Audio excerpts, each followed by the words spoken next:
Hi అండి. ఈరోజు నేను కొబ్బరి పచ్చడి చూపిస్తున్నాను. దీనికి కావాల్సిన ఇంగ్రీడియంట్స్ పచ్చి కొబ్బరి, కొత్తిమీర, అలాగే ఎండుమిరపకాయలు, కొంచెం చింతపండు, అలాగే కొన్ని వెల్లుల్లి రెబ్బలు, కొంచెం మినపప్పు అండి. ఇప్పుడు స్టవ్ ఆన్ చేసేసుకొని పచ్చి కొబ్బరిని కొంచెం సేపు వేయించుకోవాలండి. లైట్గా వేయించుకోవాలి దీన్ని.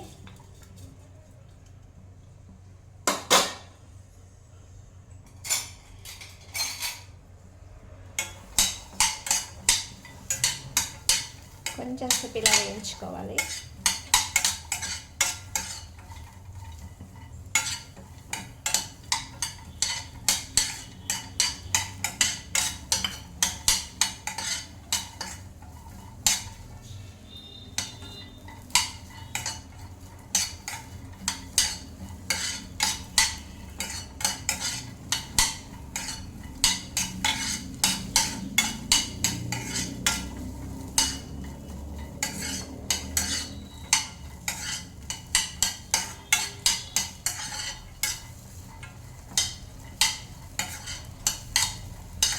ఇలా వేయించుకున్నాక ఈ ప్లేట్లోకి ట్రాన్స్ఫర్ చేసుకోవాలి.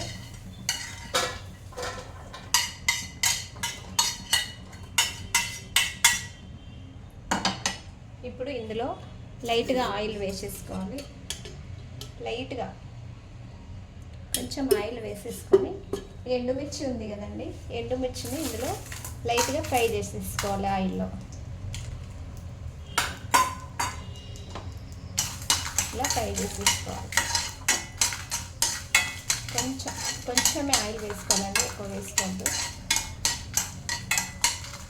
ఈ కొబ్బరి పచ్చడికి ఎండుమిర్చితో అయితే చట్నీ బాగుంటుందండి, పచ్చిమిర్చి కంటే. ఒకసారి మీరు ట్రై చేసి చూడండి, చాలా బాగుంటుంది, చాలా టేస్ట్ కూడా ఉంటుంది. ఇలా కొంచెం సేపు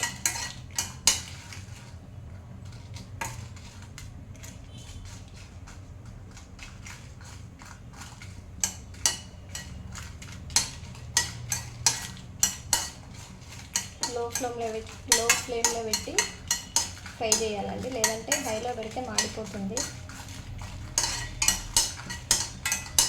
ఇదిగోండి, ఇలా ఫ్రై చేసిన తర్వాత ఇప్పుడు దీన్ని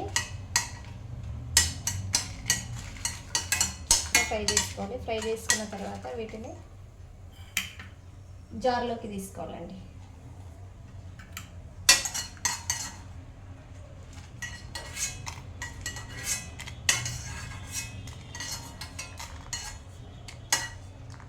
ఇలా జార్లోకి తీసుకున్న తర్వాత వేయించి పెట్టుకున్న పచ్చి కొబ్బరి కూడా ఇందులో వేసేసుకోవాలి.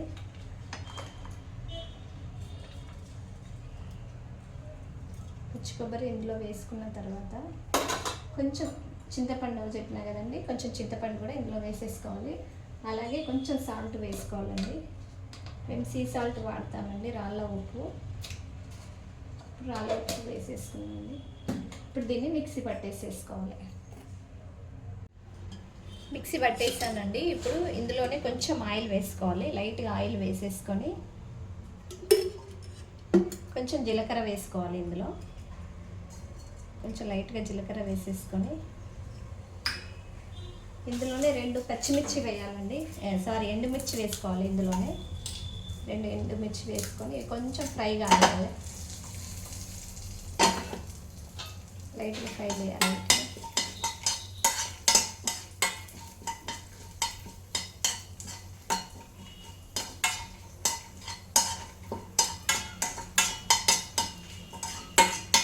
ఇది లైట్గా ఫ్రై అయిన తర్వాత ఇందులో కొంచెం మినపప్పు వేసుకోవాలండి. మినపప్పు ఫ్లేవర్ బాగుంటుంది, స్మెల్ కూడా మంచిగా వస్తుంది. ఇందులో లైట్గా మినపప్పు వేసుకోవాలి. మినపప్పును మాడనివ్వద్దండి, ఊరికనే మాడిపోతుంది. ఇందులోకి మిక్సీ పట్టుకున్న కొబ్బరి పొడి వేసేసుకోవాలండి.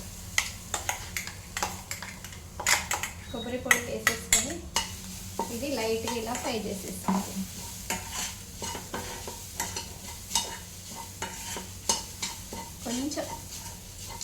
కొంచెం సేపు ఇలా ఫ్రై చేసేసుకొని ఇందులోనే వెల్లుల్లి రెబ్బలు కూడా వేసానండి మిక్సీ పట్టేటప్పుడు. పచ్చి కొబ్బరి, ఎండుమిర్చి, అలాగే చింతపండు, ఇంకా వెల్లుల్లి రెబ్బలండి. ఇవన్నీ వేసి మిక్సీ పట్టేసిన. సాల్ట్ మిక్సీ పట్టిన తర్వాత ఎండుమిర్చి వేసి కొంచెం ఫ్రై చేసుకున్న తర్వాత కొంచెం మినపప్పు వేసి జీలకర్ర వేసిన తర్వాత ఇదిగోండి మిక్సీ పట్టిన ఎండు కొబ్బరిని కూడా ఇందులో వేసేసుకోవాలి. ఇప్పుడు స్టవ్ ఆఫ్ చేసేసుకోవాలండి. ఆఫ్ చేసేసుకొని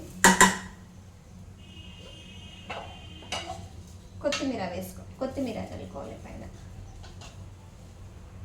ఇదిగోండి ఇలా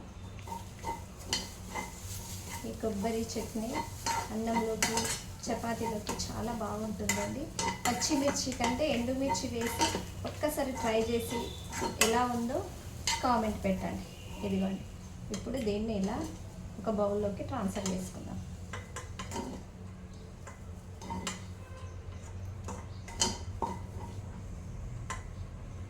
ఎండు కొబ్బరి చట్నీ రెడీ అండి.